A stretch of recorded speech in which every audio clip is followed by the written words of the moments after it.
Hey guys, welcome to my channel. My name is Carl Lightning and today we're making a lens, and you can have no skills for this tutorial on Lens Studio and still come out with a product at the end of the video. This is roughly going to be about 20-25 minutes. It depends on how quickly we get through it, but it is designed for anyone to pick up. This graphic here basically tells you that this is the simplest lens. If you've not used Lens Studio, then great. There is going to be some basics. There are markers, so you can skip through the video if you want to, but I'm going to talk very basic, so there might be a bit of talking between each step, because I also want you to have a basic understanding of why I'm doing it and what each bit does.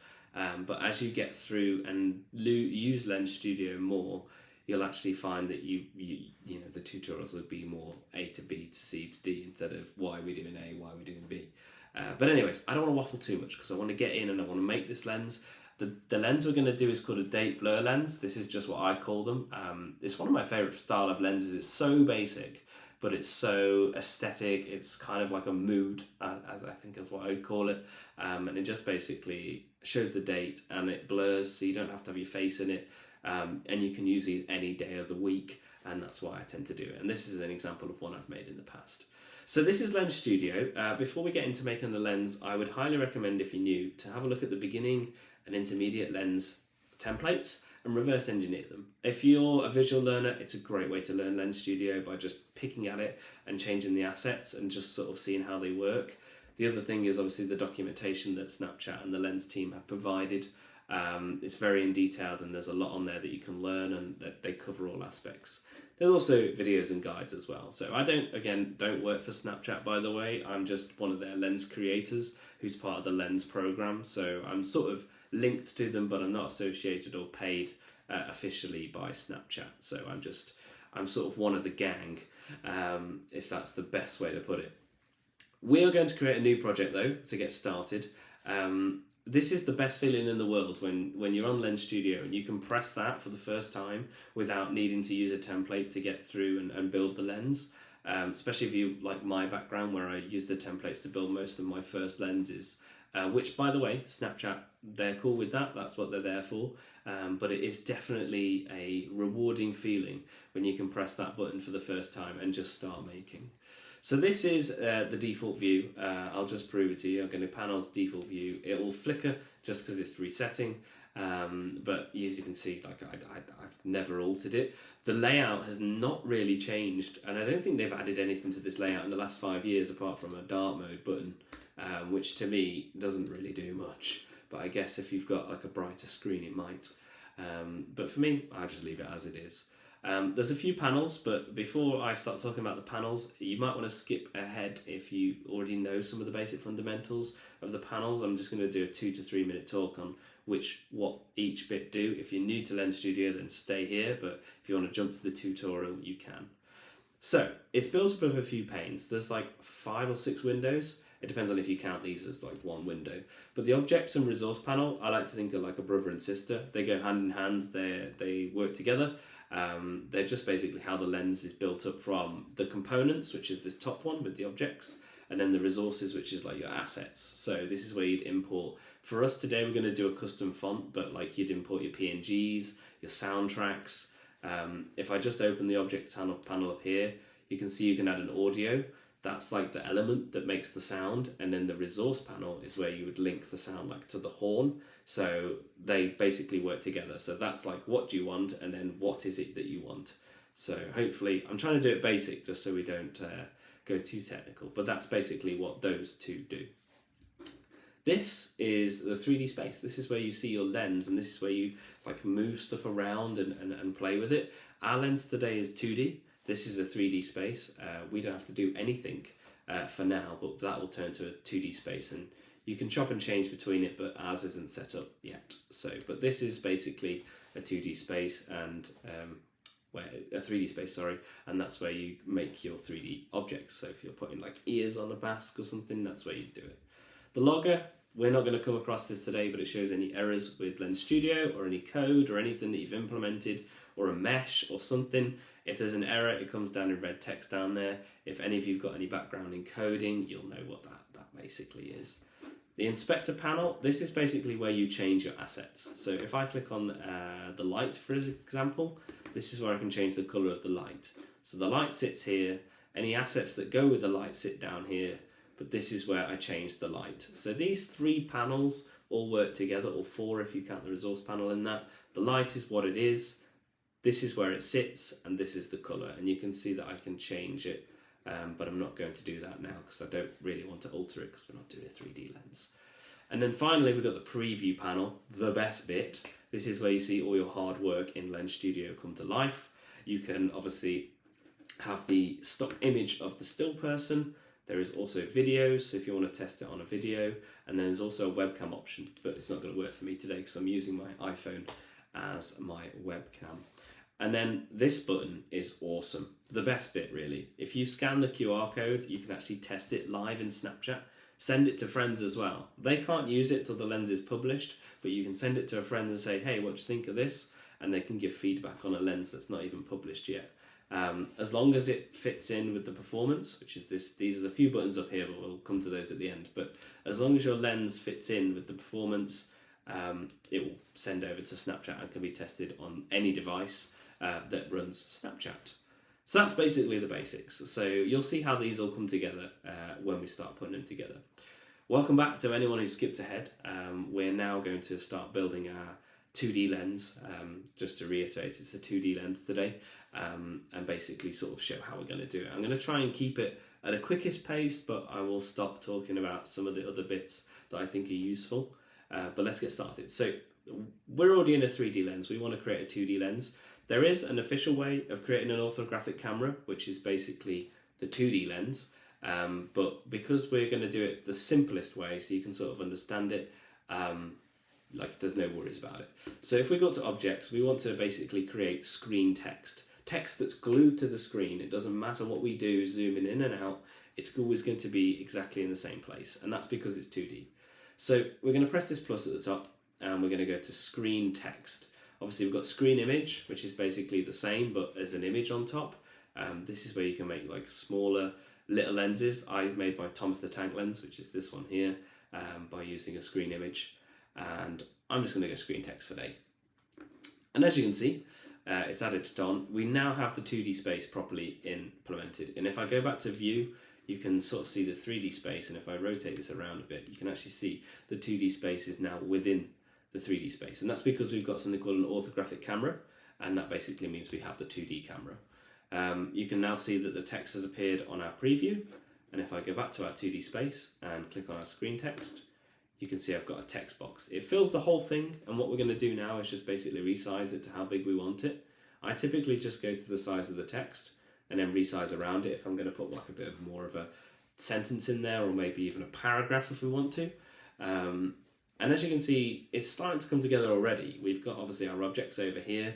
Nothing in the resource panel as of yet, but we're going to have a custom font put in there, so you'll be able to see how we use that. And then the inspector panel with nothing selected, if I select my screen text, you can see we have the elements, and this is where all the editing gets done. So I want to change this and just put my name in here.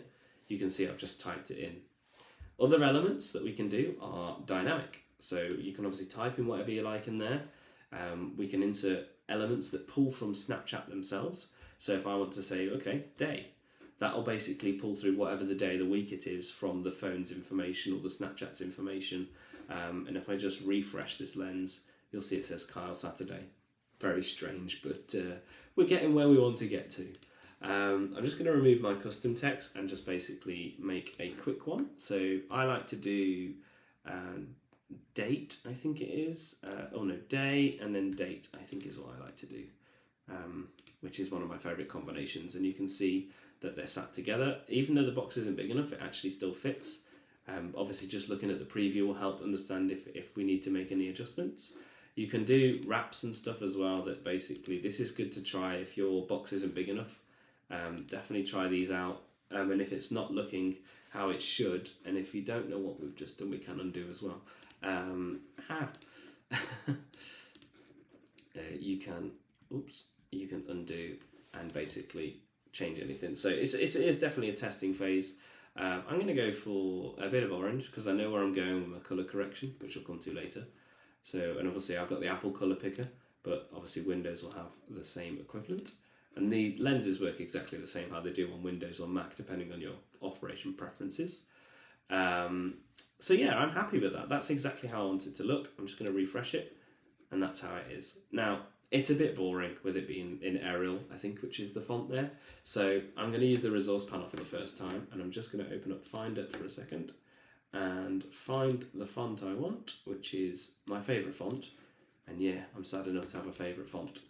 So I've just dragged and dropped that in from Finder, and it's now in my resource panel. You can see here there's a custom font. You can click the folder and select the font from the resource panel. Everything in here is normally from here. But if you're more of a drag and dropper, you can do that too. So, and as you can see, it's now updated it. Other things you can do, like most programs, is add an outline. You can also add a drop shadow. So I'm going to do that because, wow, that's very Scooby-Doo. I want it to sort of look like that. That's the style I'm going for. It's not center, and I think most of these lenses are always center. One thing to mention as well is the preview is very good at showing you what people are going to see on Snapchat. So this is the carousel, which is where you see all the lenses. It's definitely a good advice to avoid going anywhere near that. So I'm going to slap this in the middle. There are markers to sort of show where the middle is. For some reason they're not being as obvious as they used to. No, I'm going to put it a little bit higher. And of course you can test this on Snapchat to see if it's perfect. You know, I'm just going to pop it there. That's where I normally have it. This is a lens that's going to be my aesthetically pleasing lens, so I don't really care if it covers the face or not. It's not designed to be worn as a hat. So yeah, that's the first part done. So that's the text bit. Now we're going to do something called a color correction, which basically allows you to change the way the camera looks. It changes the color and corrects it to how you want it to look. Now, my first lens was actually a colour correction lens. I took every single colour out apart from one, and then it was like you can go look at like a can, a red can, and it would be just red and everything else would be grey. That's where I started. So yeah, we're going to go up here because we're going to add a colour correction. There are loads of presets as well, so don't worry if you've not got any experience in colour correction. Just have a look at what's in here in this list. I'm going to go for night. I really like the night one. It's kind of spooky. And you can see it sort of made the lens look like nighttime in movies, you know how it looks. Obviously that's way too aggressive for me because I still want to be able to show the background off. So what we're going to do is we've got the effects now appeared, and I'm going to click onto night, and then obviously the inspector panel has appeared with all the information.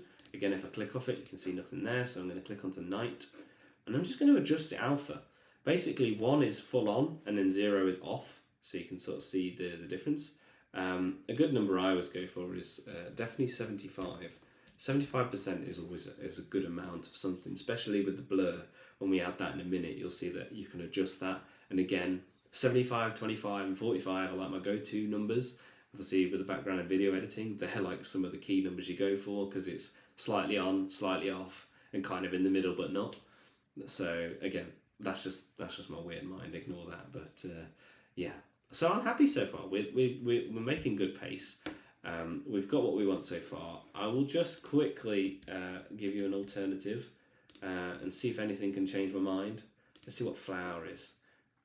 Flower's a bit bright, so that's more like a blue, if you have like rosy cheeks and flowers, that's where that length colour correction it comes from. Heat, I imagine, is going to be like a thermal camera. Oh, that's not bad. Let's try that. And I'm going to change the screen text now because obviously I've changed the lens idea. Yeah, let's, come on, colour continuity, complementary colours. I don't know. Definitely blue. Blue's definitely the one, just where, there, that'll do. Okay, and the final step to this lens, which you don't have to do, but I'm doing it for this lens because it's the blur lens, is to add the blur. Now, thank you, lens team. If you're watching this, I don't know why you're watching it because it's for basics, but this used to be such a difficult process to get in, and the lens team have added the blur in, so I am a massive thank you to them. We have to use like glitches for PNGs and stuff. It was horrible. But if you come up to here and go to post effects, This is where you've got some of the cool effects that are built in. I can't get my mouse to stay still.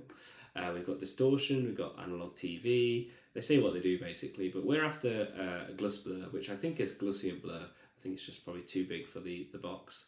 Oh, and also there's a custom color correction, which I'll do another video on. But we're going to go to blur, and you can see it's aggressively blurred it out. Now, some people will love that, but for me, it's too aggressive. Now, unlike the other things we've done in the tutorial, you expect to be adjusting the blur in the inspector panel, but actually the blur is like a material. It's made up of something. So we have to alter the material in the resources panel. So it's sometimes if it's not here and you want to alter something, it's normally in the resources panel. So if I click onto the blur here, you can see that the material has come up, and then this is how blurry it is. So I'm just going to pull this blur down. You can see no blur, full blur. So I kind of want it in the middle. So it started on 4. So let's do what I do when I do Premiere Pro, just whack in a random number and just go perfect. And that's pretty much it. That is how you make a basic lens. This is a style that could be repeated 1,000 times and you'd always have different results. So that's why I kind of like this style, because there's no right or wrong. It's how you want it to be. You know, I could alter this so it's a red background with green text, and we've got like a Christmas lens on the way. So, and obviously with Christmas only a month away, it'd be fine. So yeah, that's basically it. Remember always to test it on Snapchat. But the next step really is just to publish it and sort of show how that works. There are 2 sort of buttons to get started. To be honest, these should be the other way around, but project information basically is where you name your lens. So I'm going to call this Summer Blues Blur, and you can name it whatever you like. I'm trying to think what Phil Walton calls all his, but they're just character names for him. Phil Walton, by the way, is the guy that made the potato lens. I was very fortunate to be mentored with him for roughly 2 or 3 years, and that's where most of my lens studio and modelling experience came from, so thank you, Phil. And he'll be very pleased that I'm giving back to the community in a video. So if you've not seen some of Phil's stuff, honestly, very talented lens creator, a very regarded lens creator as well. So I'm not going to blow too much of a trumpet there for Phil, but yes, I'm very happy to be mentored by Phil. Hints is basically it just gives the user an idea. I mean, as is more just enjoy, but there isn't an option for that. But it's like if you want them to do a certain face, or you want them to blink or open their eyes or smile. Some lenses have triggers. This just helps. So, and you can make your own custom ones of these, but for us, we don't need one. You can also set what the lens is made for. So spectacles, that's a completely different ball game. They're a pair of sunglasses that have cameras on. Very technical lenses, very small market. So if you make one of those, congratulations, because they are fun, but you'll be making most of yours for the mobile and web version of Snapchat, which of course is where you can talk to people online. We've got where does it work, as is both, so we're going to keep it at that, and then which one it activates first, which is actually a nice feature that they've recently added, because a lot of the time it always starts in the front camera, but that one obviously will rotate around for more not VR, AR experiences where you can walk around museums and stuff. It's so cool. Like, if you can get to there after this tutorial, I'm doing something completely wrong, because that's so technical, but it's so fun. Then there's also the lens preview. This is like the video thumbnail for the it's not the carousel, this bit. There's a whole lens section that basically you can see previews. Snapchat have some pre-made ones which you can just click and it'll add, and then you can also add your own icon, which is what goes on the carousel. Very important to make these and not leave it like this, because people won't use it. It needs to be attractive. This is what makes people pick your lens and see it from a mile off on the carousel. So it's definitely something worth to do. And there's a Photoshop file that you can download from the official webpage. And that basically will allow you to export it, and it will tell you if you're within anything. You can see it has to be a certain size, so you can do it from scratch, but there is a template if you have access to Photoshop or Illustrator. So we're just going to apply for this. We can change that later, so we don't have to worry too much now. But we're going to publish this lens because this is ready to go. Obviously this will have an update when you watch this video, because I'm obviously going to add a lens icon because I want to use this lens. Is it going to let me in? Oh, it is. So you'd normally log into your Snapchat stuff there. I'm so glad it didn't, because obviously I'd have to then type my password in. So I'm just going to blur that information because obviously I've got access to publish lenses elsewhere, not just on my own account. But if you don't get that page, don't worry. We're going to submit a new lens because this is a new one, and basically it's got my preview, which obviously I can put my own custom one on there, but for now that'll do. That's fine. You can choose categories. I'm just going to try and find party. That'll do. I mean, to be honest, this just helps Snapchat's algorithm find other lenses similar to yours. You can add screen tags as well. I might just type the word date in and see if that works. No, but you can do it for tags. So the difference between that is if somebody types in the search box on the lens search, if they type date in, your lens will come up. This one, if you scan a cat, your lens would come up. You have to have a physical cat though. But it's more for the lenses that sit on cats' heads and stuff. So, but that's it. Once you've filled this bit of information in, you can just do upload and publish. It's going to tell me that it's going to upload to my profile, which is great. I've never seen this message before, but it's fine. Yeah, you can't delete lenses off your program, but you can take them down. So if we just check everything's all happy, I want every Snapchat to use it. I'm not going to include it in the reward program because this is so basic. It's probably offensive to to tick that box. And we're going to publish. Now, it says congratulations. I'm going to go to my lenses, and you will see that the lens is processing. This, I think, is done by machines. I don't think there's somebody sitting there testing every single lens. Don't quote me. I don't know the magic of Snapchat. But basically, if you... I can't tell you the response time actually, but if I refresh this, I know it's going to be up there straight away because of the fundamentals of what's it. Oh, in review. Thanks for showing me up. But basically, yeah, this lens should be approved within a short amount of time. I don't want to give a time span because I don't really know if I get any special treatments because of being in the lens community. But normally this sort of lens is done and dusted in like a short amount of time. There you go. See, I hold my hands up because I'm safe. But that now is available, and if you scan this snap code, you can actually use this lens in the video. So you can actually send it to your friends. That lens is up there for now. If it ever gets taken down, it will tell you. It will say it's taken down. It's probably broken a community guideline. We've all been there. If it's accidental copyright, or there's the lens system or the person who's picked it up says, no, that's copyright. It might be because you've done something that they may think is copyright, and you can contest it, but most of the time it won't, if it's something, but you can just change it. You just got to find it, and sometimes it's just that you've made a lens that you haven't realised just breaches it on like the smallest of things. I might do a video on that because this is a really funny lens. I don't want to go too much details, but there's this funny lens, and there was so many lens creators. I asked the question of why it was being rejected because it was so basic. It was an image and a colour, and in the end it was just like, oh, it was just something so obvious. But like, I'm going to do a separate video on that because it's a really funny story. But yeah, if we get it rejected, just like have a look at the community guidance and just sort of see why it would be rejected. But it is that simple, and that lens is pretty much done. That's it. That is Lens Studio. One thing I would 100% recommend is always save, because this program will crash like any program. You know, it's a very reliable program. There's been some very buggy updates in the past, but since probably 2019, it's been very reliable since. But it's always recommended to save. It's not a program that automatically saves. So I did say between 20 and 25 minutes, and I've just hit the 24 mark on my recorder. So I hope you've enjoyed this tutorial. I hope that it inspires new content creators to join Lens Studio and make Snapchat lenses. Because it's been something I've done, since I've been in the Snapchat community, and I enjoyed every moment of it. So, and don't forget, this is an advertisement because this video is not going to age very well, but Lens Fest, it happens around this time of year. It's always around the beginning of November. Lens Fest, of course, is the festival for Snapchat lenses. So go check that out. And previous recordings are available online, but it's where they discuss their new stuff. They add loads of new content to Lens Studio. There's loads of development stuff as well. It's really cool.